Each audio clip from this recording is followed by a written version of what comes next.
Hang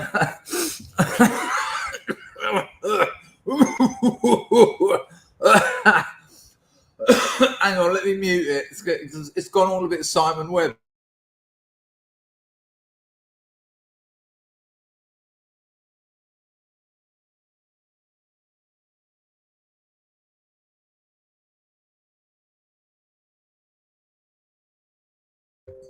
All right there. So, hang on, I've got this gargantuan. Oh, I'll have to wait for it to come up a bit more. So, you know me, Horace and Toller are doing a new free header. We are calling it The Enjoyers. It's a good name. And it's going to be a bit more light-hearted, a bit more fun, you know.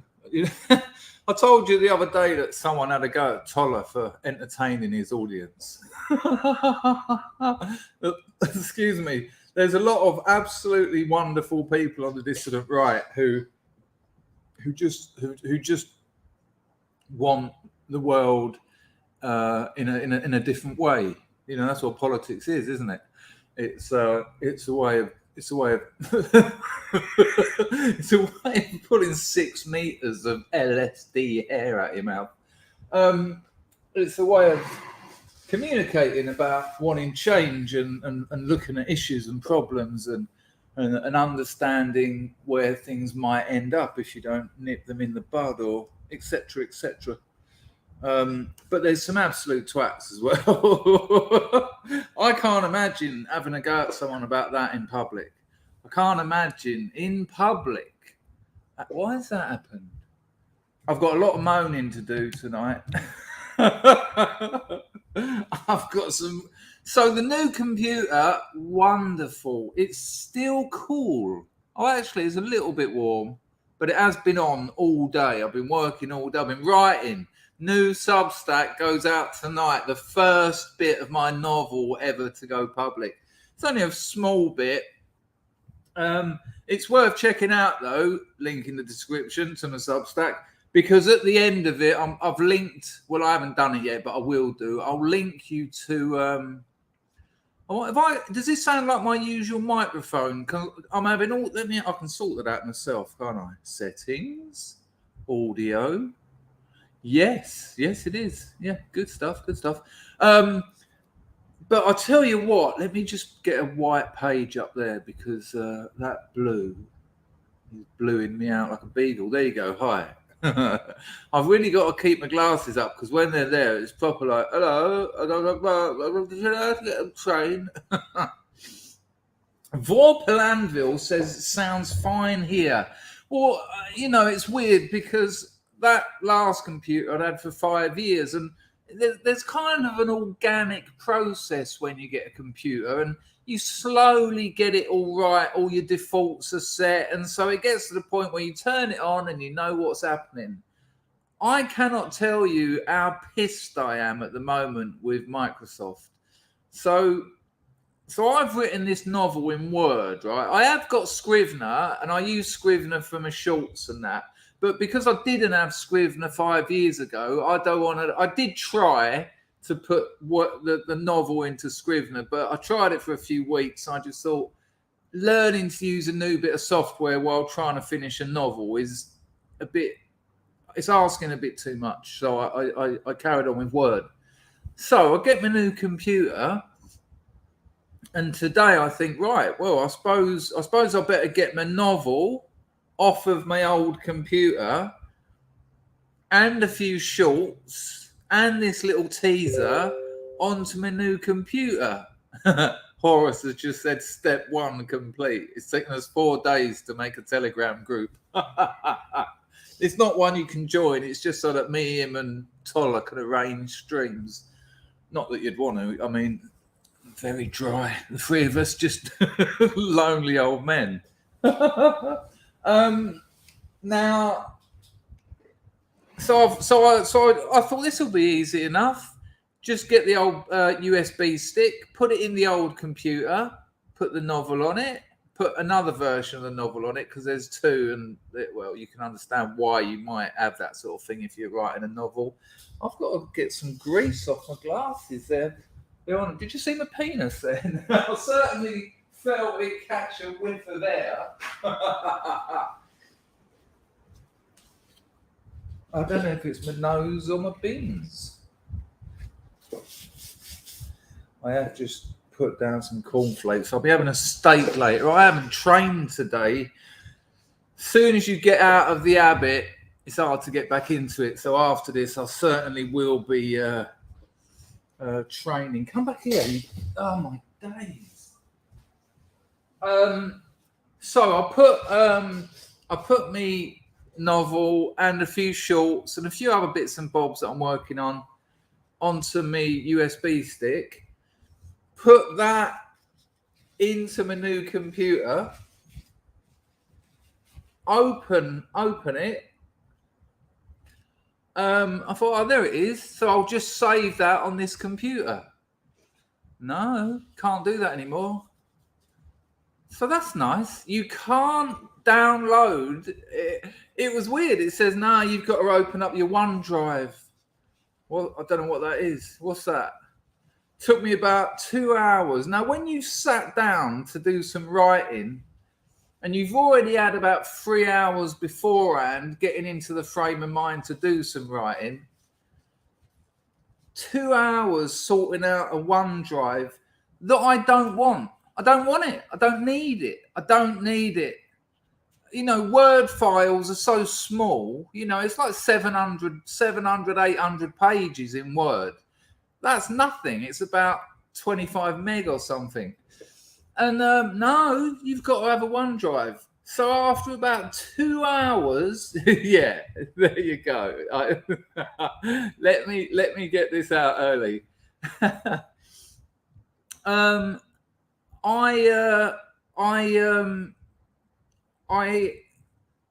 had to learn about this OneDrive thing every 25 minutes. If I don't type anything for about 20 minutes, it logs me out of my OneDrive. Then I've got to get a code sent to my email to log back into it. I hate it. I'm so angry. So I went on old version. I'll get Word from a different era. I'll just stick to what I know because that's what I know. What? And no, tried that. No, sorry, can't do that. You need to use OneDrive. I was like, you fuckers, you absolute fuckers. So here we are. Lovely to see thee. Lovely. Look at that, Alan. I've done it backwards today. I've reprioritized. Thank you, Alan. Machano Caprane Chinatu. Richard, thank you, Alan. Good afternoon. Well, it's quarter to midnight here, but I know what you mean. Yeah. Good afternoon to you. Richard says, with all due respect, I can't take the novel seriously any longer. Richard, you've never read a book anyway, mate. So, you know, I wouldn't worry about it. It doesn't really affect you. Graham Natra says OneDrive. Yeah, it's rubbish. If it was optional, Graham, I don't know why it's suddenly Graham. Maybe because we've bonded over the OneDrive. But, if it said, do you want to save this on your computer like you used to, or do you want to get on the OneDrive? I'd have just said, yeah, I just want to carry on as I was before. No. Why do they do it? I know why they do it, so they can sell businesses the same software every few years, and they have to make changes to justify selling the same software every few years. It's fucking shocking. I'm not happy. I am not happy. Nick read the description. Never mind the trampoline. Hula for us, Chris. You can see it there. Well, I'll tell you what. What's going on here? Hang on. I have to move that way. And it's actually got water in it, that version. That's the remaining bits of me ex-girlfriend's things that it's so lovely and tidy in here at the moment. My table here is it's got my computer on it. I can't be living. I can't live like that. I do try. Hello, Denise Manice. Nice to see you. 42's on the firm. Pizzle's in. Lulu. Hans, can't you deactivate OneDrive? I did have a look, Hans, and there are a couple of workarounds, but they rely on knowing other stuff that I don't. This is what will happen. After a few weeks, I'll probably work it out. But what pissed me off was, hello, Will. What pissed me off was I just thought, right, I've got a few hours. I'm in that frame of mind to write. I'll get it done. And instead of that, I pissed about for 3 hours trying to work out how to fucking just upload a document and then save it. And then at one point, because it's online, this was insane. I will be over this complaining in a minute. At one point, it highlighted a block of text about 200 words, and it went, you might want to copy and paste this block of text, and it highlighted it in pink, right? And it said across the top, you might want to highlight it. You might want to copy and paste this because we just got disconnected from the OneDrive. Now, I've got music playing on YouTube at the same time. The little thing down there is still saying I'm connected to the internet. So OneDrive is disconnected. It said, yeah, you might want to copy and paste that onto what did it say? A notebook, because we can't save it. I was like, jokes. What? So that's the improvements you've made to the software. I'm actually typing online, and not when the internet goes down, but when your servers have a glitch, I've got to copy it. What if I went to the piss? What if I went to the piss and missed that? It's so... And you know, I know people laugh that I use Paint Shop Pro version 8, right? I mean, I think Paint Shop's on version 20 now. I think Paint Shop Pro 8 was about 2008. But for what I need, it's perfect. It's not overcomplicated. I don't need all that other stuff. And I did get one once. I got like Paint Shop Pro 17 or something. I couldn't use it because they changed it all. And I just thought, nah. It's infuriating. It really is. So I just wasted a load of time. I am well happy with the new computer. The fan hasn't kicked in. It still might. It's fast as fuck. But, you know, I think that was the reason I didn't get a computer for so long, a new one, was because I knew that it would mean all this, you know. I mean, anyone in the chat who's proper au fait with computers, is there a way where you can just move everything from one computer to the other? I don't know. Hello, Rags. Good to see you, mate. Hello, Historical Doppelganger. Good to see your son. Mr. Craze on the firm. What's the name's in? Sir Grego says Paint Shop is the autistic crayons. No, it is. I absolutely agree with you. But, you know, I don't need it for much. You know, I don't work in images. I make my crappy thumbnails and crop photos. So, you know, I need what, the actual crown's autistic or the rest of it. Hello, Hans. New one is always giving up the old one. Is that what it's about? Hello, Dog Backwoods. Good to see you. Hello, Keys to the Kingdom. Hello, what, Tyler? Yeah. Oh, yeah. You know what? 3 people noticed them the other day. I'm glad you've... You know how you do it. You know how you do that, Toffer. You shouldn't really do it. But what I do is when I do those lateral raises, I do the sneaky front ones as well. So I'll superset that and that at the same time. Yeah, but Scrubs, please, if I start getting weightlifters pinhead, you need to tell me. You must tell me. Don't let that happen again. Yeah, there you go. So Lumi has given me the irony of this whole thing is that I asked how you move things between, can't you just put everything from one computer to another? And Lumi says, yeah, using OneDrive. I mean, for work we use Google Docs, but I don't know. I don't know. Woodlander, I feel your pain. I want to use Illustrator 8. It won't even fucking run on my new computer. I've got to use Illustrator 5986, which is balls. Drives you mad, doesn't it? Drives you mad.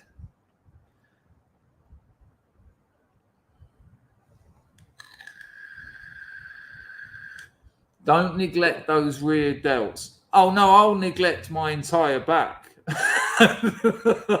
I do some of that. What are they called? Front leaning, when you lean forward and do rows. But no one's looking at my back. You know.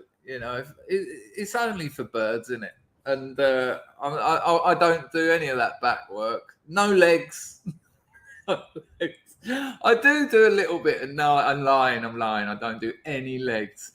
Come on, I'm fucking 50. I just wanted a little bit of curvature on the top half. Osmeister, what do you miss? I've got to sort out entropy. What do you miss about England? Loads of things. I've got a mate, he's down in Swanage at the moment, and we used to go down to Swanage as kids. Well, me and my brother with my mum and dad. You know, he sent me some photos and it just looked lovely.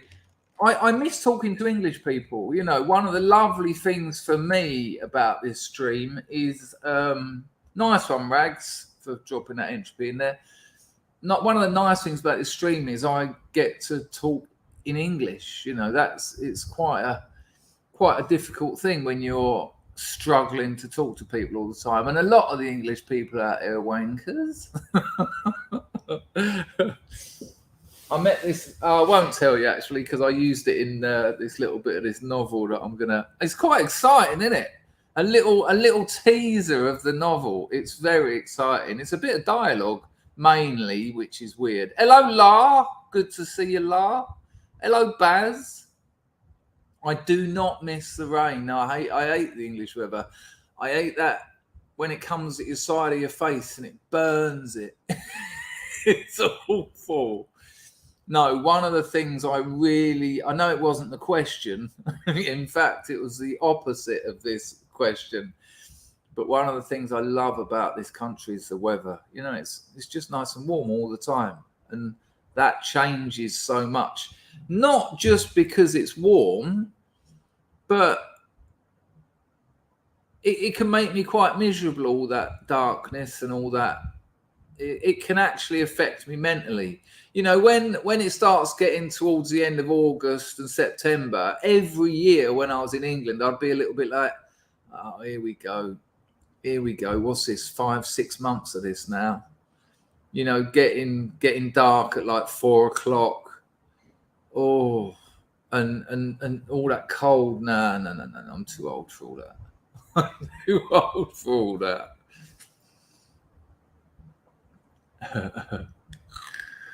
Dennis reckons I miss the fact that Dennis is there. I do. It'd be nice to catch up with you, Dennis. I did bond with you the most out of everyone on the Dangerfield's Chinese prescription. As soon as I saw you, I thought, yeah, I know what's going on here. You know what I'm talking about. I do miss. Do I miss English ladies?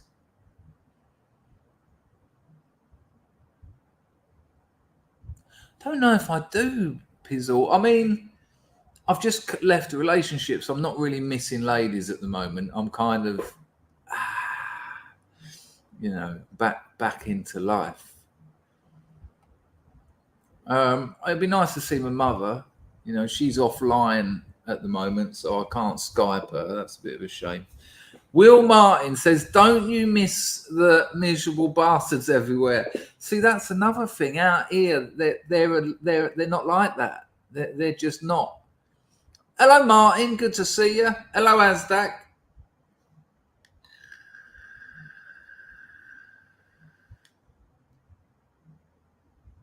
Hello, Howard. Well, yeah, we certainly did. Well, I just told her it was over, you know. But there's, you know, I also, no, I was trying. You know, most of the things you miss when it's absence makes the art grow fonder, isn't it? When I can quite easily picture in my mind those glorious autumn days when, you know, everything's changing colour, and but in truth, that period is very depressing for me. I mean it. Because for me, that was the time when my father died. That was when I left home. That was always the new start of college term. And so I was always moving off somewhere with no money or food. And nah, you know, I don't know. You know, I gave England a fair crack. You know, I lived there for. Hello, Otto. Good to see you. And good to see you as well, Howard. I don't know.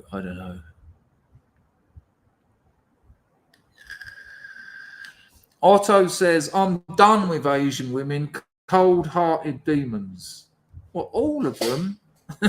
You sure? I've never been to the Philippines. No, I've never been there. I think the next I want to go to Laos. Apparently, there's still opium dens in Laos, and apparently they're not that hard to find. I mean, I just think, you know, just for an afternoon, there's a sensual lady that does your burning and that, and you just sit back like Sherlock Holmes and get your papavine up your head.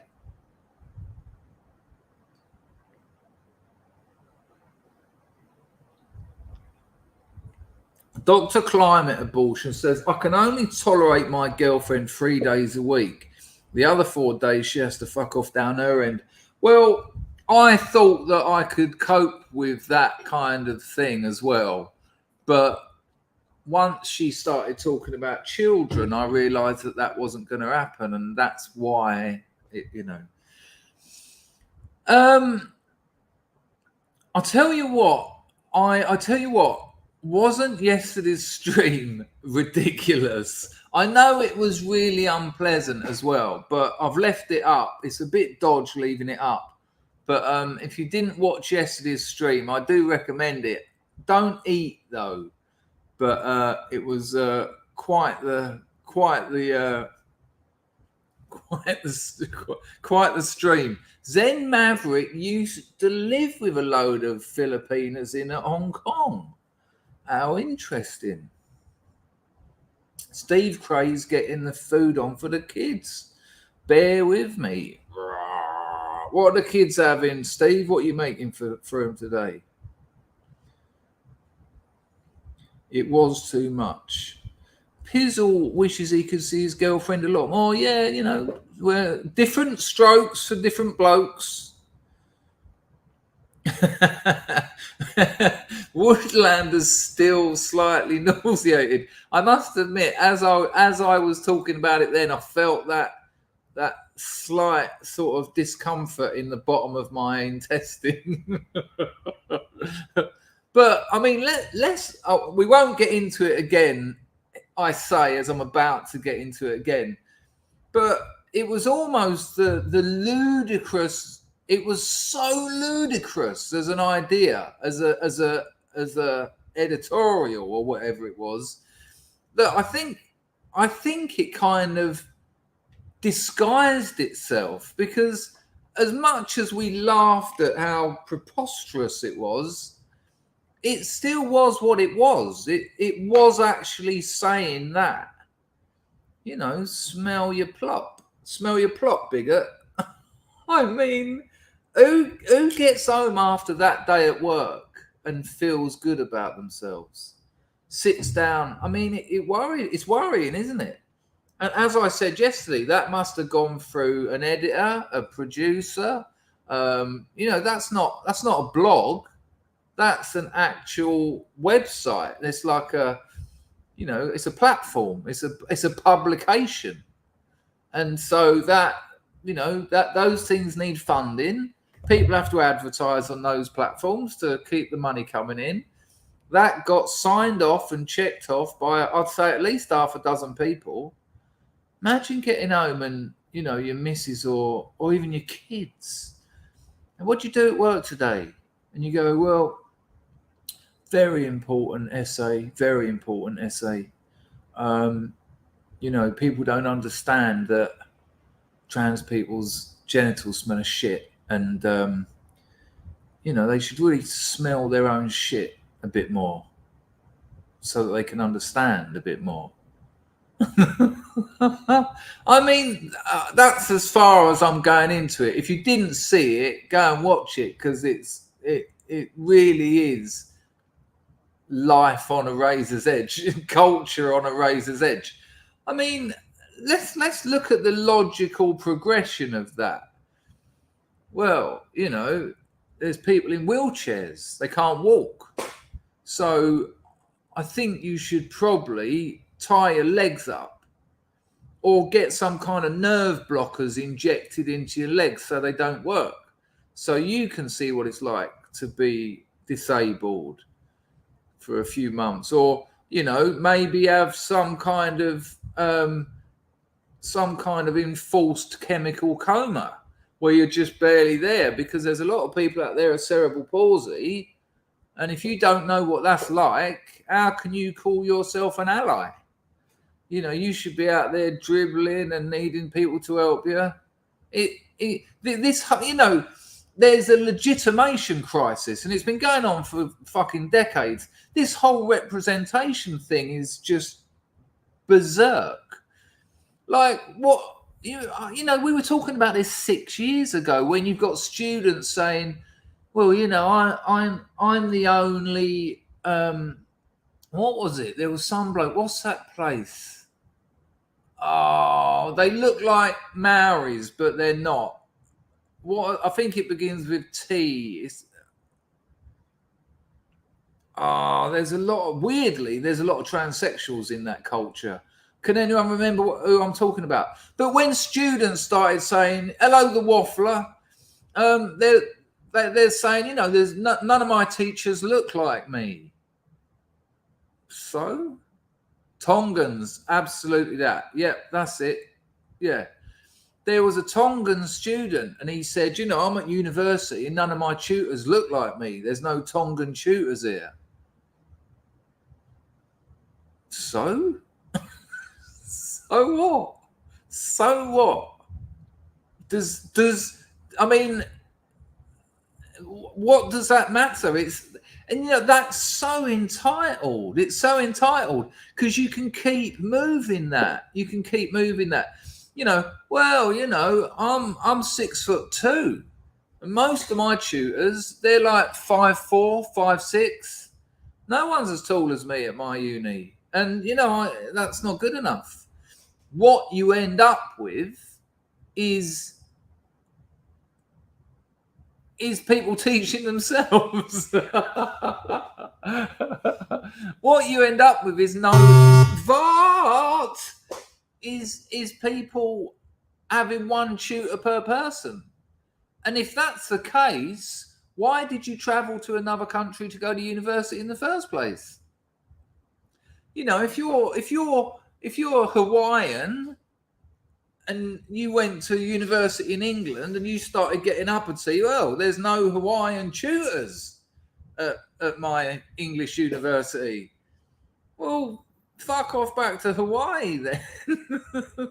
Why did you come? Well, it's just demanding, you know, the entitlement and being demanding. This is what chilled. Hello, Jord.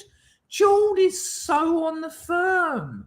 It's been a long time. I should have left you without a strong Jord to step to. Hello, Jord. Good to see you. Hello, Tony. It's absolutely absurd. But this Freud has this theory called king baby. King baby. It's not just Freud, but Freud. I think it was Freud or Charcot that come up with it, and he refers to His Majesty King Baby. Because the baby can do nothing for itself. Nothing. Human baby can breathe, right? That's it. And shit. Let's not go down there again. But to get its needs met, it has to scream. And that's something else it realizes it can do. And don't get me wrong, and this is the evidence is in on this. They try everything, babies. You know, they try everything they can do. And then one day they go and they realize they get food, or they realize they get comforted.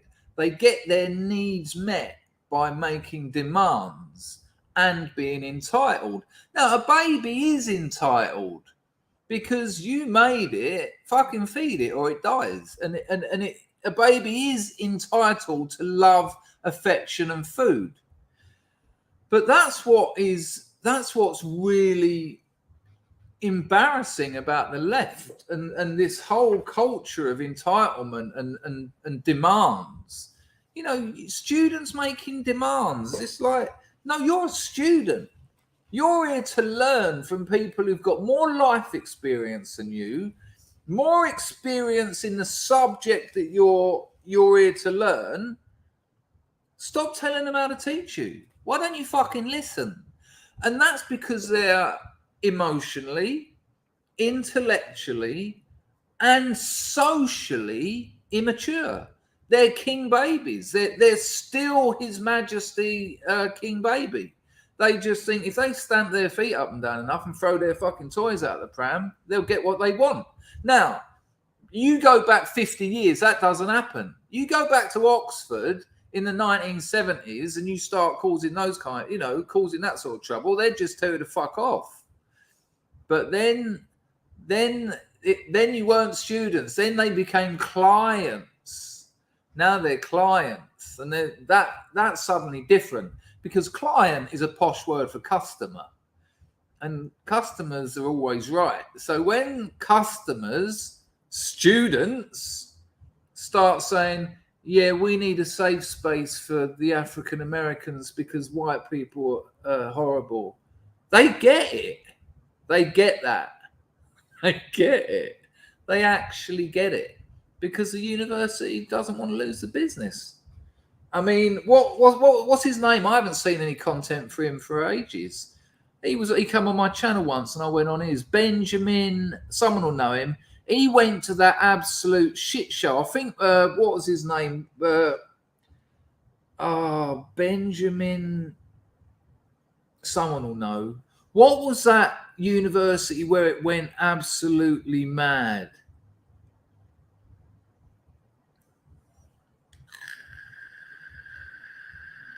Benjamin Boyce. As I was saying it, Mr. Natras, I was thinking I'm going to get Button. I'm going to get... Yeah, but there you go. Look, Pizzle, Button. We got... That's it. Benny Boyce went to Evergreen. And Evergreen consumed itself. It absolutely consumed itself. Now, if you've got time, go and check out Benjamin Boyce's... He went to Evergreen. Benjamin Boyce is Evergreen alumni, and he'd been there, and it was like a real progressive liberal arts sort of school, and that was the one where it all just they're cracking videos. It's a cracking story. Netanyahu. Gorgeous George says, Chris, I've got a song that's going to cheer everyone up. I'm not sure how that's going to work, but what, you're going to sing it? Hello, the laughing philosopher. Cultural Marxism is the opium of the university. It's fucked. It's fucked. I mean, academia right now is kind of pointless. It doesn't make any sense. I'm not going to do that. No. No. Ping me an email. I'll check it out and maybe I'll play it on another. Hang on. Let me just have a look. I haven't got my headphones or anything sorted out and I don't know how to sort them out on this computer yet. Hang on.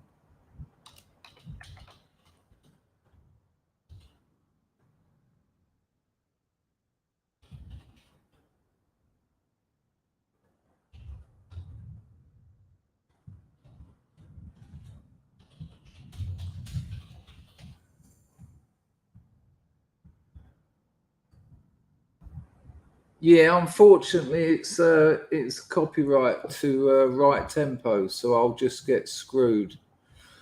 Unfortunately, I can't risk it. It looks kind of weird though. There's certainly something going on there. What a peculiar. Why is it some African stuff? Very strange covers. I'll check it out later, and I might drop a bit in. But Dog Backwards has got lots of songs.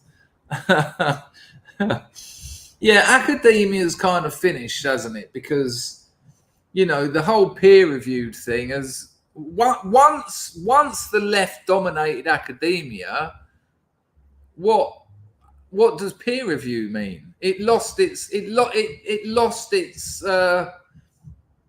gravity. Really, it lost its function because if you've got leftists dominating academia, when someone comes up with a new idea or questions an old idea, if the leftists don't agree with it, they just say, no, you're wrong, and they don't peer review it.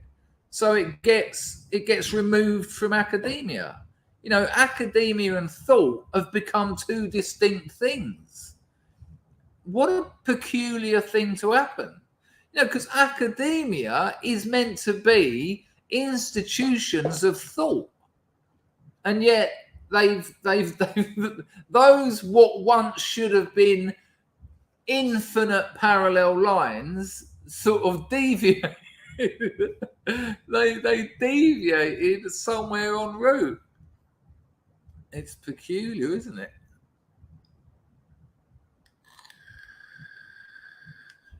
Unloved Otto says, if it's African, I'm not interested. What if it was excellent, though? What if it was excellent? Would you still write it off because it was African? That would seem to be a bit of a strange thing to do. I quite like jerk chicken, I must admit. I quite like I quite like goat and rice and peas.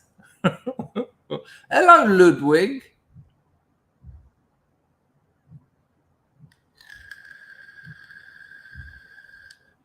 Foot Golf's Coming Home says actual nationalism and cultural pride. I'm not sure in what you're saying that in relation to, but it's kind of interesting. I'm up for some of that. Dennis, who'd already told me this, that's why I always call on Dennis for these kinds of questions when I get a bit lost. He says, I was published in the British Journal of Psychology. Means nothing now. Yeah, it's the same with, PhDs and all that. They don't mean anything anymore. Because when I was a young teenager, anyone who went, only the clever people went to university. That's why I was the only person in my family to get a master's degree because I'm very bright. But when I was younger, I knew hardly anyone who went to university. It just wasn't something that happened to working class people. Also the money, of course, was a problem. But now I can remember. I can remember when it happened as well. It was well, here we go again. It was kind of post-Blair, wasn't it?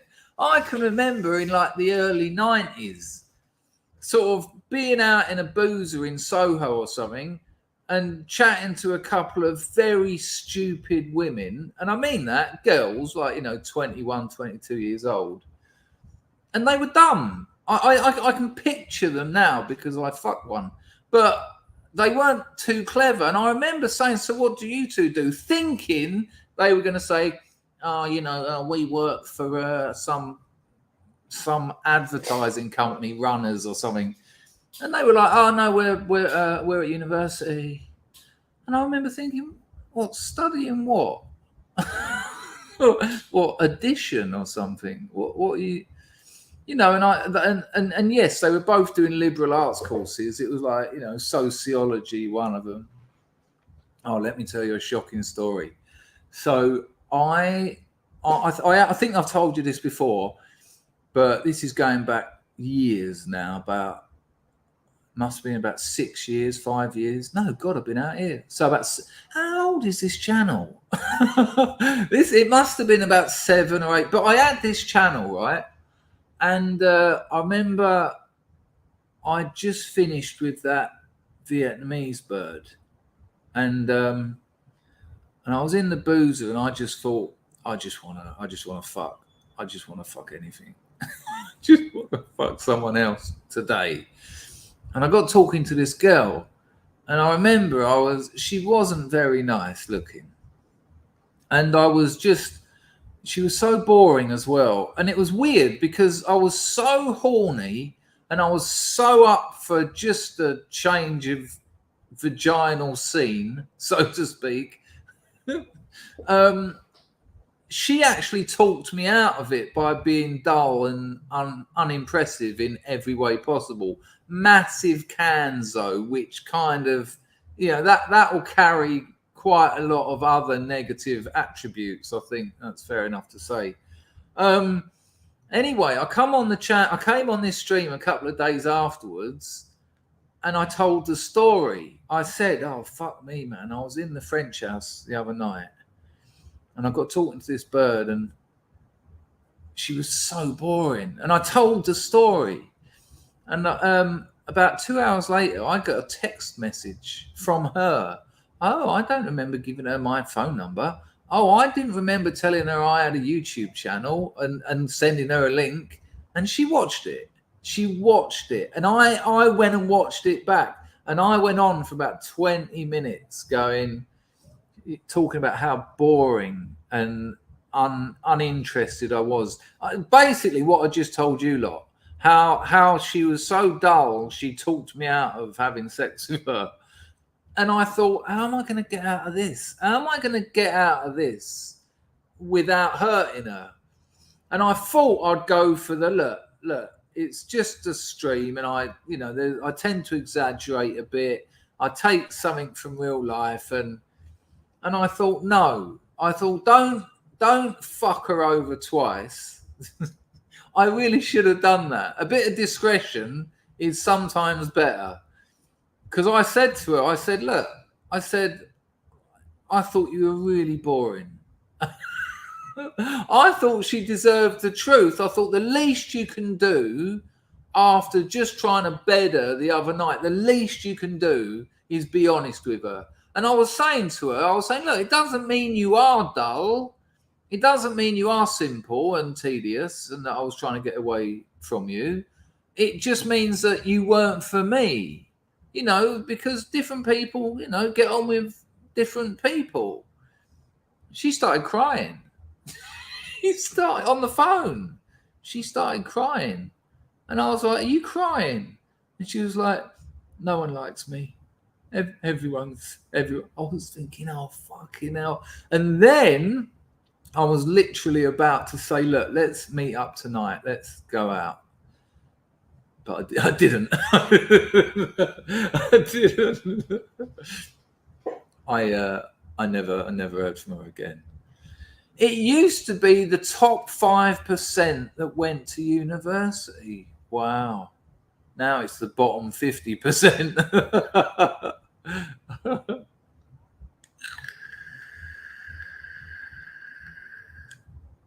Otto didn't know anyone who went to uni. There you go. I mean, when I said that, I was trying to think. I'm trying to think now. Who did I know when I was like, I'm thinking sort of young, not even, because by the time I was 16, I was at uni. But sort of like 14, 15, no one went. It wasn't a thing you done. You couldn't afford it, but you couldn't get in because you weren't clever enough. Fucking weird. I think Scorry donated 45 minutes, 2 grifts. That's shocking. Absolutely disastrous. Waffler quite likes jogging. Where's Scorry's donation? How are you, Scorry? I know I always say it to you. This will be the last time, but is your foot... Hello, Eldridge. Is your foot all normal now? Is that all finished?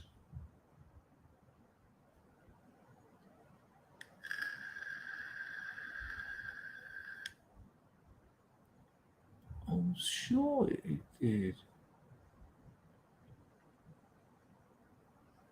Yeah, George, it's not. It's not. The only reason I can't is it's copywritten, and sometimes when you play copywritten songs, they block your video, and then no one gets to see this afterwards. So that's why I won't risk it. That's all. You know, I'm always up for a suggestion. Well, Waffler, it's interesting you say that, because let me find Scorrie's donation, because if you donate, it should be seen and not varted. I heard the vart though. What the fuck is going on? Well, I made a video about that, Waffler, and it STEM's fucked now, because they got in. They realised that STEM was carrying on up its own route, you know, getting on well at university, and people were ignoring all the social justice nonsense. Scorrie says, "Evening, friends. Can't stay. Dog needs a walk." Nice one, Scorrie. You've probably long left by now, but I hope you're enjoying the dog walk. So there was this whole what would you call it? I don't know what you'd call it. Anyway, there was this thing. There was a thing called Steam. No shit. Let me see if I can find the video.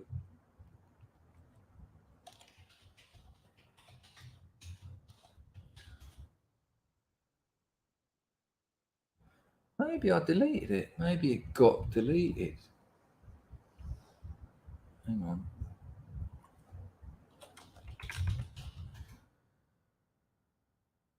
Oh, yeah, I found it. Yeah, it's got a very good, very, very clever thumbnail.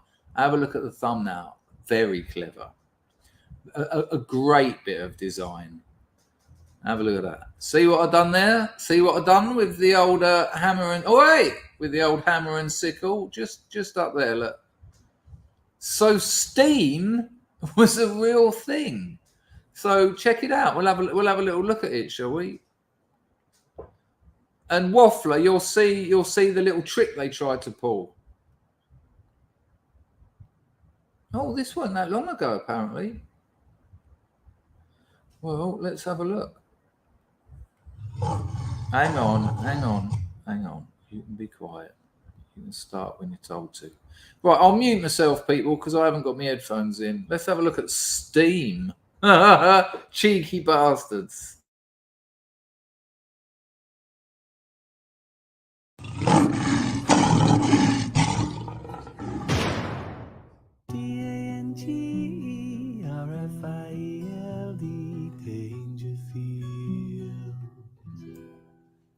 All right, there, just a little video. It's rather late here. You might hear my girlfriend munching on sunflower seeds in the background. But about 4 years ago, I made a video about what were then known as social justice workers trying to edge their ideology, their belief system into the STEM fields, because it was becoming apparent that there's no point going to university unless you're doing a STEM subject, science, technology, engineering, or maths, where you actually need laboratories or where you actually need professors to give you one-to-one guidance, etc. You know, it was the whole sort of communist boot camp idea was crumbling, and I ridiculed this idea. They called it STEAM. Oh, that's why I'm getting confused. This isn't. I didn't make this video 10 months ago. This was because it actually happened. They actually done it here, and I found it advertised on fucking Veritasium's channel. So I made that Steam video about 5 years ago, and this video, and I'll show you it now, the Veritasium bit, where it's actually worked. That they infiltrated STEM with art, STAEM, Steam, and they've managed to pull it off. Check it. But then I heard this. What I love about KiwiCo crates is that they make learning fun and something to look forward to. I mean, when I pull out a crate, my kids just jump at the chance to make it with me. And all the materials you need come right in the box. So there's no need to run to the store. You just open it up and go. My kids and I just built this domino machine, which, who knows, might be inspiration for a viral video. Now, the big idea is that while playing and having fun, kids learn about STEAM concepts. That is science, technology, engineering, art, and math. So it worked. It worked. I mean, I love Veritasium. I love his channel. But that's 4 years after I first saw that little article talking about getting the A into STEM. And old fucking Veritasium there, the STEAM concept. And that will be the start of the end of going to uni to study STEM. You'll be up there thinking, right, let's do a project about building a bridge. Yeah, but let's do a bridge between nations. Let's do a cultural bridge between nations. Absolutely bizarre.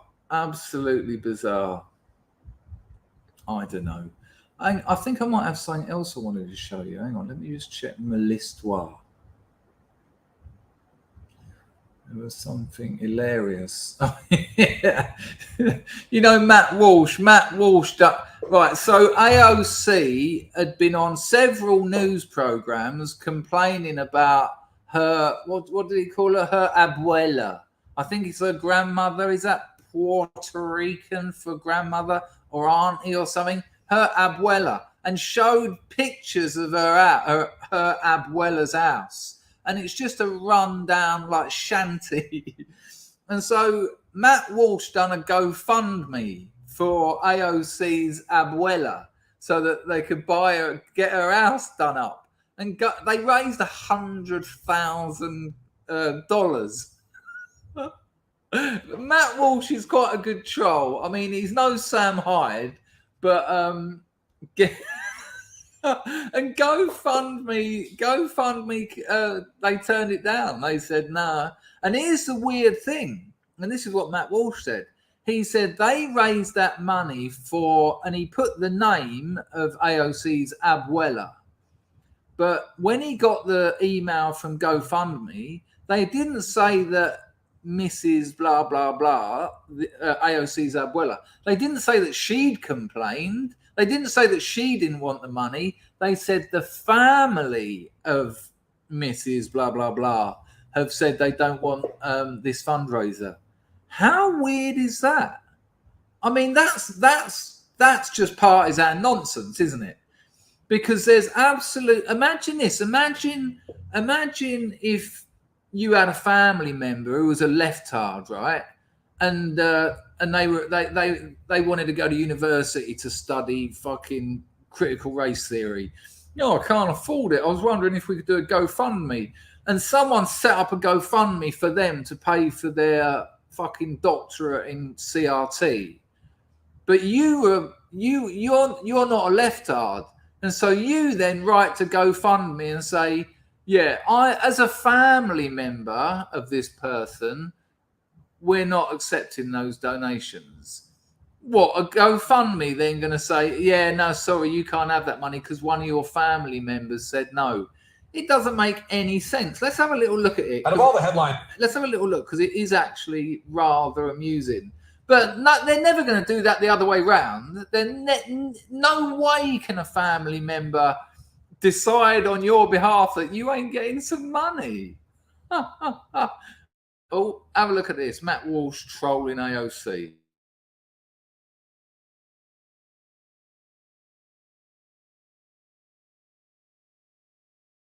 Out of all the headlines to come out of the events of this past weekend, this is surely my favorite. From The Independent, it reads, right-wing blogger launches GoFundMe for AOC's Puerto Rico grandmother in latest personal attack. Actually, let me correct myself. That's not my favorite headline of the weekend. It's my favorite headline possibly of all time. And I feel that way even though it misgenders me as a blogger, which I'm not, by the way.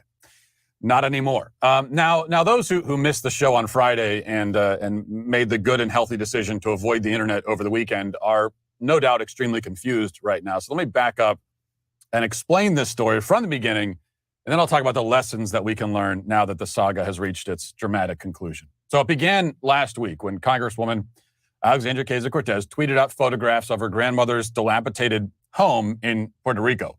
Well, it was allegedly her grandmother's dilapidated home in Puerto Rico. She explained that her dear abuela has been living in this squalor with a collapsing ceiling and buckets all over the floor to catch the rainwater ever since Hurricane Maria a few years ago. She explained that, of course, it's Trump's fault that nobody has bothered to fix abuela's ceiling in the past 4 years. Now, I responded to her tweet reminding her that she's a wealthy and famous politician and that maybe she should take care of her own family members using the funds that she has personally available to her as a wealthy and famous politician. She responded to me, she clapped back, as the left-wing blogs put it, saying that she's worried about not just her grandmother, but the systemic injustices in Puerto Rico and society in general. And she accused me of being unconcerned, indeed totally fine with systemic injustices myself. She did not, however, promise that she would personally pay to fix her grandmother's ceiling. That was a noticeable omission in her response. So a day later, I launched a GoFundMe campaign to repair and save Abuela's home. If AOC is not going to help her family members and is going to wait around for the government to fix the problem, then I felt it had fallen to me to do what AOC would not or could not do. I'm not judging her, though. I just want to be clear. She did just buy a new Tesla, and those monthly payments can be pretty steep. She also has 2 apartments, and she's making payments on those, so she's got her money tied up and all that. And so, I should probably explain that to Abuela and said, listen, Granny, I'm sorry. I got the 2 apartments. I got the Tesla. You've got buckets, right, for the rainwater. You'll be fine. Just make sure you change those things out every couple days. Now, right after starting the campaign, I, of course, reached out to AOC personally, both on Twitter and through email, to try and coordinate with her to make sure that the funds made it to her abuela. She didn't respond to my messages. Indeed, she never publicly or privately acknowledged the fundraiser at all. Least of all did she thank me for it. I can't say I was surprised by that, but I also can't say that my feelings weren't hurt. I'm a very sensitive and emotional guy, as you know, and that cut me pretty deep. And yet, the fundraiser marched on. I wasn't doing this for personal accolades. I was only partially doing it for personal accolades. Mainly, it was about saving Abuela's home, and we made stunning progress in that regard in the space of just a few hours. Many prominent people in right-wing media, including all of the hosts here at the Daily Wire, as well as Steven Crowder and Dave Rubin and others, all joined the effort. And in the space of 10 hours, get this, we raised $100,000 in 10 hours. Now think about that. 100 grand in 10 hours.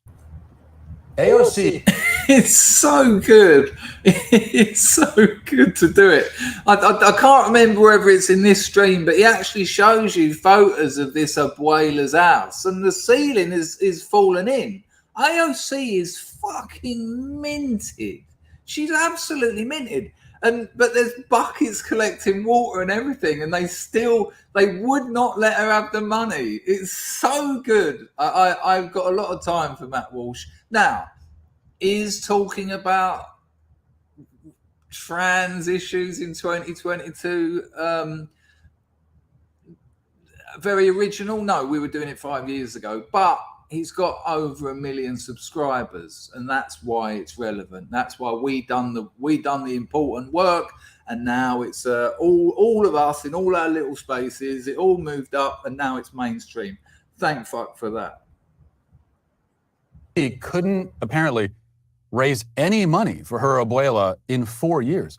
We raised $100,000 in an afternoon on a Friday. It was inspiring. It was tremendous. We were arguably the most successful charity troll campaign of all time. It also might have been the only charity troll campaign of all time. See you later, Woodlander. But then things took a turn. Around 10 o'clock on Friday night, I just gotten back from dinner with my wife, and I went to check the GoFundMe page, only to find that the donations had been turned off. Now, it said on the page, and this is what confused me, it said that donations had been paused, quote, by the organizer. But I thought I was the organizer, and I didn't pause them, so that seems sort of strange. Then a short time later, I received this email from the GoFundMe Trust and Safety team. This is what I read. This is what it said. I'll read it to you. It said, and pay close attention to the language they use here. Dear Matt, we are in touch with the beneficiary's family, and they have made clear that they will not be accepting the funds raised. When a beneficiary doesn't want to accept the funds that have been raised on their behalf, it is standard practice to turn off donations, then refund all donors. We recommend posting an update on the fundraiser to let your donors know that they will be fully refunded within the next couple of days. They'll also receive an automatic message from GoFundMe informing them of their refund. They will get 100% of their donation back 3 to 7 business days after the refunds are issued. Please let us know if you have any questions. And they did issue the refunds. I put $499 into the campaign to kick things off, which happens to be the monthly lease payment for a Tesla. We just chose that amount randomly. And I got the refund yesterday. I didn't want it. I'm sorry, Abuela. I tried. As far as questions, I do have. Sorry, Abuela. I tried. Let me see if this is the one with the photos in it. I don't think it is. But I bet you now AOC will do something and get that house fixed, because she's just been absolutely exposed. Because she was the one who put all this out there. She, as someone said in the chat, she grifted her own nan. She said, "Oh, systemic problems in Puerto Rico." It doesn't mean anything. Systemic doesn't mean anything anymore, much like all these words that they slot in when they can't actually explain something to you. Like when you get called bigot, racist, all the usual suspects. Systemic racism doesn't mean anything. How can it? I'm serious. I don't know what that means. What is part of a system? Find me something that isn't. Everything is part of a system, because that's what a system is. A system is things that are connected. If you're going to try and find something that's disconnected from everything, I'm afraid that's not how the world works. Ridiculous. Mr. Natras, Hoyt for that. I thought she was raising money for a boiler. They can be costly. I think it's Puerto Rican for grandmother, Abuela, but it's a cracking troll. But how weird not taking the money. That is your leftardism there. Wouldn't it have been better? If the left done a similar trolling job on some right-wing organisation, like imagine they said, Mark Collette's got to stop wearing those horrible black suits. It's all right. I've already talked to him about his dress sense. We're going to raise some money so he can get a new wardrobe. Wouldn't it be better? Wouldn't it be better to take money from them? Oh, nice one, the left. Thanks for the $100,000. Yeah, I will buy some. Yeah, I'll get a couple of nice suits made. No, thank you. Why give it back? Stupid. And also $100,000. Well, all right, maybe you don't want to give it to your grandmother because you don't love her and you don't give a shit about her, and all you could do was exploit a couple of holes in her ceiling for political gain. But maybe you could have given that $100,000 to a local orphanage or something. But no, they don't want to touch that filthy right-wing money. It's just absurd, absolutely absurd. Thanks, Dennis. For getting that in.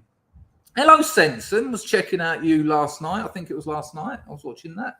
AOC was crying this week that she only gets $140,000 a year, along with $1 million admin allowance. It's shocking, isn't it? Shocking.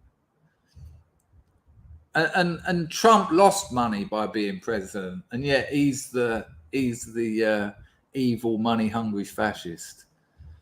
I'll tell you what, if you haven't seen Mr. Reagan's video on how AOC got her job, it's a blinding video.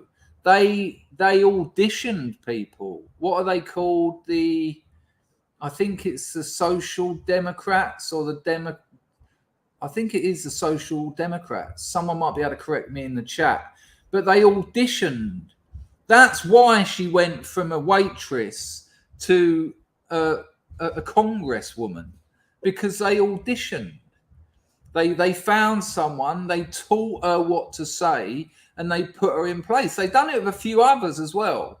It's quite the video. Let me see if I can find a little bit of that, because in the opening, it's pretty good actually. Mr. Reagan. Give me a one in the chat. Anyone watches Mr. Reagan? He's another one like Mark Dice and Salty Cracker. I don't really quite understand how they're still managing to exist on YouTube, because Alexandria Ocasio. Right, so we obviously won't watch the whole 42 minutes, but we'll watch about 2 or 3 minutes so you get an idea. I'm sure he sums it in. I'm sure he sums it up at the beginning. Hello, Roman Cousins. Nice to see you. Yeah, it's a cracking video, isn't it? I was blown away because the due diligence is there, the evidence he's got. And of course, all the left-wing media said, yeah, this is all hearsay, this is all bullshit. Well, no, I was thoroughly convinced. Good to see that people watch older. Sensum, about 60% of my viewers aren't subscribed, and if you haven't got an account, you can't like. But you know, nice one for trying. Much I know, Kaprasha Kanatu. Yeah, it's a wicked video. I'll put the link in the chat now, but we'll watch a little bit of it because it's mind blowing, and yet at the same time, not in the slightest bit surprising, really. Yeah, that's the link for the video. We'll watch a little bit now. Like I say, just a couple of minutes. He's a good lad, old Mr. Reagan. Here we go. Let's watch a bit. Come on, StreamYard. Work. Do your thing, StreamYard. Alexandria Ocasio-Cortez. Is she really the idiot that everybody thinks she is?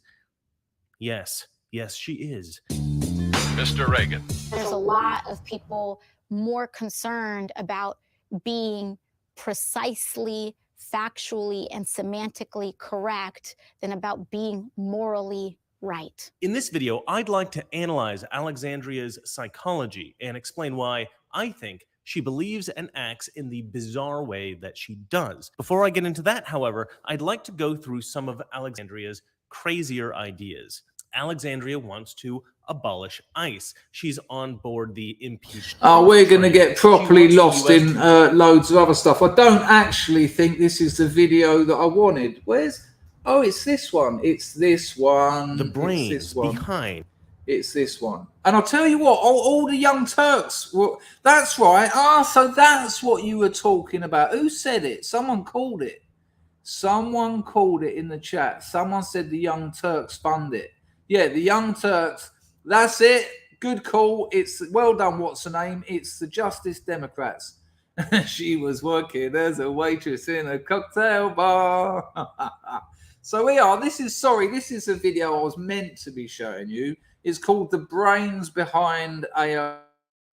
So check out a bit of this. I might have to just rack this up again because you often lose the audio when you don't. Alexandria Ocasio-Cortez. Mr. Reagan. Alexandria Ocasio-Cortez is not really the Congresswoman of New York's 14th Congressional District. She is essentially an actress. She's merely playing the part of a New York Congresswoman. I know this sounds crazy, but bear with me. And I'll tell you what, over the next 22 minutes, which we won't watch all of, it's a very compelling argument with lots of very compelling evidence. We'll watch a bit more, though. In 2017, a group called the Justice Democrats held auditions for potential congressional candidates that they would run on their platform for various congressional seats throughout the country. Alexandria Ocasio-Cortez's brother, Gabriel, submitted her for the role. Now, I've auditioned for many acting roles in my day. I've also cast many of my own projects. I know how this works. If you find somebody with star power, even if they don't 100% fit the part, You go with it. Obviously, AOC has star power. Just look at her. She's a superstar, the most famous person in Congress, maybe ever. Their casting was perfect. Now, I didn't have to go digging for evidence for this because they freely admit it. They brag about it. Back in 2016, we put out a call for nominations. We got over 10,000 nominations. Out of those 10,000 nominations, we found Alexandria. My brother told me that he had sent my nomination in the summer, but I was like literally working out of a restaurant then. And I was like, there's no way. A casting call. They had a casting call. They cast out. Isn't that insane? Isn't it insane? That, and like he said, they didn't hide this. They're quite happy to tell you. Well, we need a Congress person. We need someone that we need someone who we can fill with our ideas and put them into Congress, because you know the likes of Cenk and that they're not getting very far in that route. We'll have a little look at a bit more. We'll have a little look at a bit more. We'll have a look at a little bit more. We got there in the end. Alexandria Ocasio-Cortez in the role of Congresswoman. And they did this so they could promote their own agenda. In this video, I'm going to make 3 very serious accusations against Alexandria Ocasio-Cortez. 1, she did not actually run for Congress. 2, she is a puppet congresswoman. And 3, the people controlling her are very dangerous. The first point I have already made. Alexandria Ocasio-Cortez did not run. She was... There you go. I'll put the link to that one in the chat. It's definitely worth a watch. And at the time, it caused quite the hoo-ha as well, because even though he had mountains of evidence, like he just said then, them admitting it, they suggested something quite different. Now, you can imagine if a conservative or a Republican or anyone on the right was to do something similar, you would not, it would just be on every news channel for weeks and weeks. It's just bizarre, isn't it? Hello, Broken Silence. Switching camera angles grinds my gears. Calm down, mate. It's all right. You know, he's just trying to make it a little bit more interesting. But I suppose if you don't like it, you know. But I'll tell you what, there is something quite interesting. That video's had nearly 3 million views, which is a lot for Dr. Mr. Reagan. He's got a fairly big channel, 300,000 subs or something. But 300 million is quite the views. But it was quite weird that it was quite interesting when he said that he said she's probably the most famous Congress person in the world at the moment. Well, that video was made about 2 years ago, and she's not anymore, is she? She's had a moment in the spotlight, and it's, you know, you know. Kind of gone. Right, let me see if I had something else racked up for you. What's the time? 1, 2, 3. I've got to get this Substack finished. I've had about I told you, 4 other Substack channels linked to mine last week. So I've now had about 80 new signups. So I've got to get something out quick so that they don't jump out as quick as they jumped in. But no worries. Let me just see. I think I had something here. Oh, I'll tell you what I was watching. I'll tell you what I watched. Excuse me. Robin, do you remember Robin with the Clannad soundtrack? Robin of Locksley. Robin, the hooded man. It has absolutely survived time as well. It was excellent. Herne the Hunter came out with his antlers and all that, and I was thinking, this is amazing. I recommend checking it out. And it was another one. It was a bit like, what was it? A bit like Game On, where the lead role changed. It ended up being Sean Connery's son, didn't it? But, yeah, they managed to hold it together. Well, where are we? What was I going to show you? I'm sure I had something to show you. Oh, fuck me. I'll tell you what I did watch. I haven't seen it since I read it and then watched it. Requiem for a Dream. Now, I like Cubby, as they call Mr. Selby Jr. He wrote Last Exit to Brooklyn as well as Requiem for a Dream. But when I first watched that movie, I didn't like it that much. I thought it was a bit rubbish. But I watched a bloke do a review of it, and it's the same bloke who done the best review of Apocalypse Now that's on YouTube. So I thought, well, hang on, I'll give it another go, because I think when I watched it, I was smoking jazz cigarettes, and what's the point? You don't remember it. Oh, okay. Pizzle, if you haven't seen it, I would advise reading it, because Hubert Selby Jr. is one of the best addiction writers there ever has been. Have you read Last Exit to Brooklyn? That was made into a film as well, but the film was jank. But I'm surprised you haven't seen Requiem for a Dream, Pizzle. Watch it tonight. It's actually very good. The problem with it is the problem I've got with it. And it's a bit close to home, actually, because my editor said it a bit about my novel. It's very well paced. And then there's a bit about 4/5 into it where it just sort of, now it's a sprint finish, it's done. Because it follows 4 addicts, but they're not all drug addicts. One's addicted to weight loss, and it's a cracking film. Anyone? Oh, that bit, Dennis. I watched that today, and it was awful. And here's the weird thing: it reminded me of Dirty Lynn. And I write things like Dirty Lynn off. I haven't spoken about Dirt. I don't know if you know what I'm talking about, Dennis. You might not have read the piece. Whatever happened to Hunting? It's on the Substack. Link in the description. But when I saw that scene today, I know plenty of people who've done that sort of thing. I think Kay Potts might be about an hour behind. Hello, the General. It's interesting, isn't it? Because you've got these 2 junkies, and yet the mother's story is probably the most harrowing. No spoilers, but the rest of them, that shit happens to junkies. But the mother's story is, I think we all know about drug addicts. It's part of our culture. It is. How bizarre that in the early 90s, the coolest film on the block was about junkies. The amount of junkies that I saw just popping up, we used to call them gyro junkies, just suddenly appearing after train spotting, wearing their Renton t-shirts. And, oh, no, you're going to love it. Oh, no, it's great fun. Yeah, it's just like that cartoon you're talking about. But the mother... I think European people have got those mothers.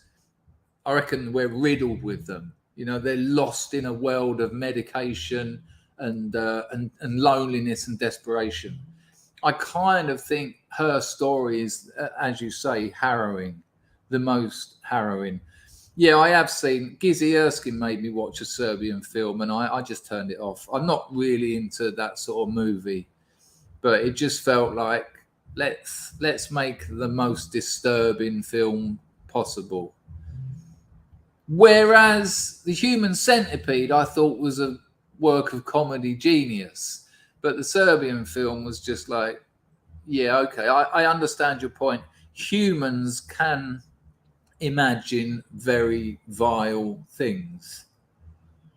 Oh, well, we both know that, Pizzle. I mean, my it went from not a lot to a hell of a lot.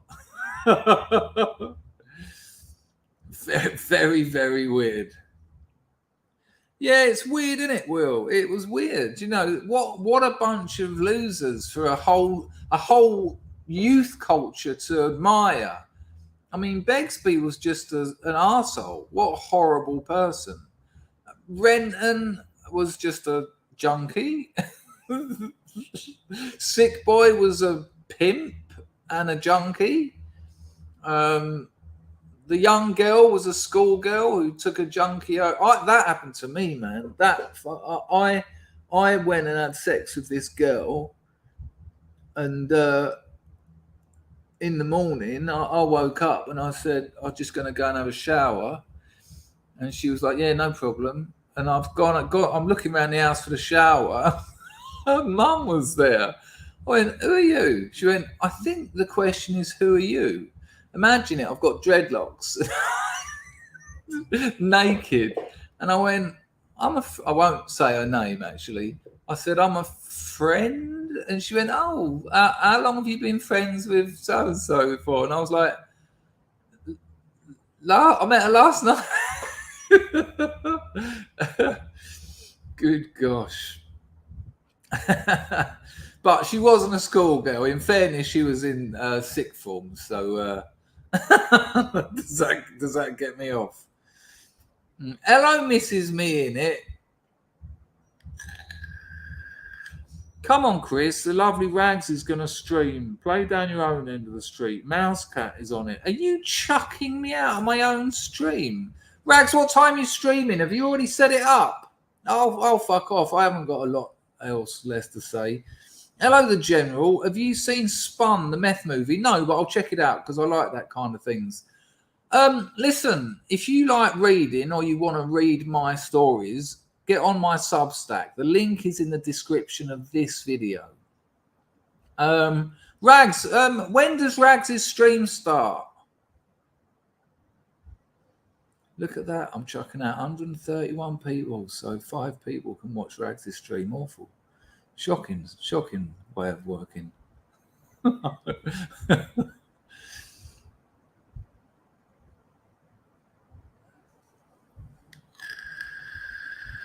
4 minutes. All right, I'll leave. Well, people, I've been ousted. I've been ousted by about an hour ago.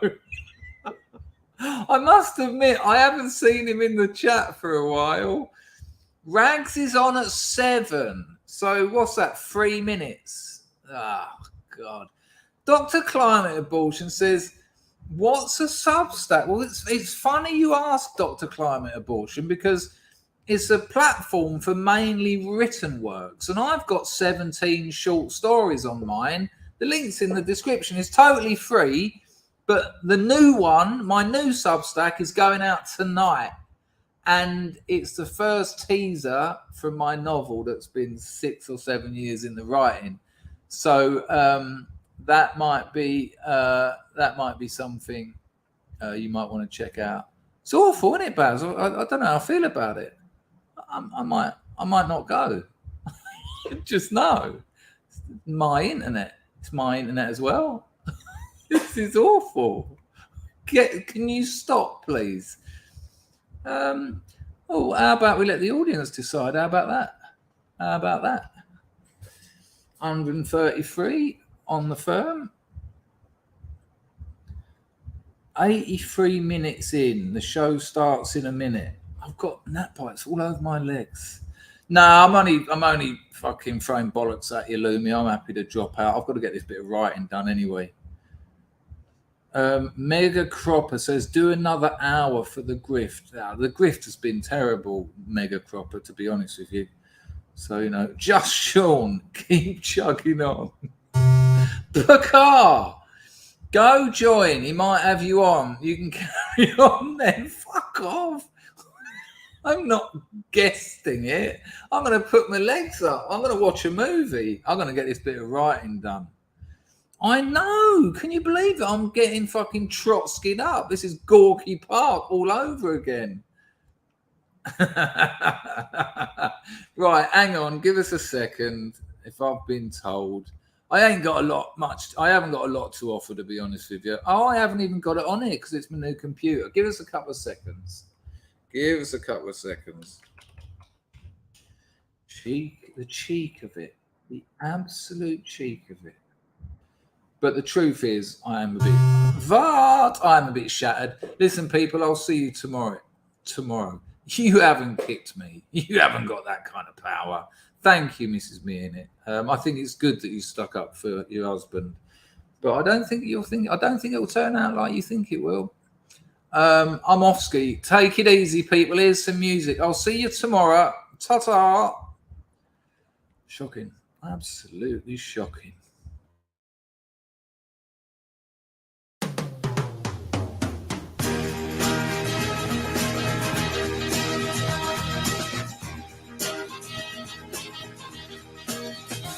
All the world loves a lover.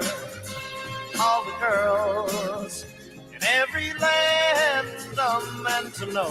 The joy of loving is to live in the world of mankind. There's someone who's waiting for you. Soon the world will be yours for a time. What?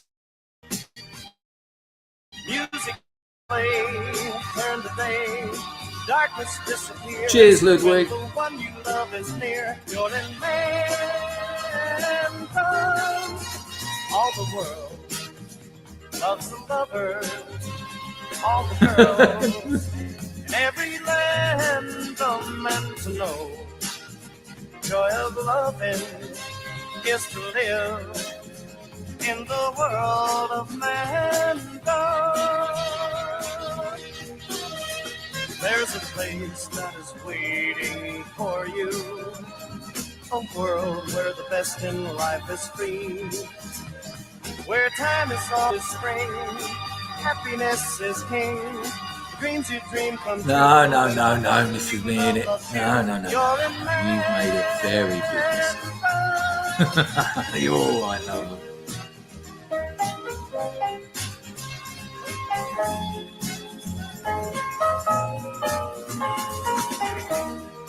You know what, Eric? I might go Death Wish actually.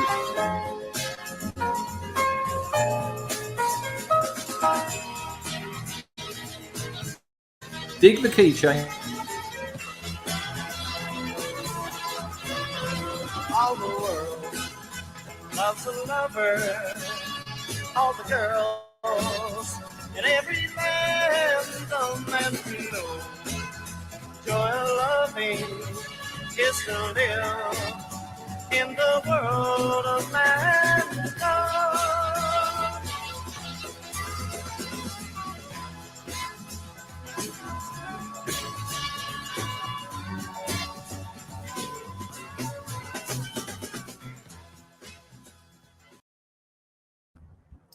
Got that horrible feeling I had when I was a kid, and no one wanted me then either, you know. Just told me to go away, and they had other friends to hang around with, so I'm just going to sit with those feelings for a while. I hope you have a good Sunday.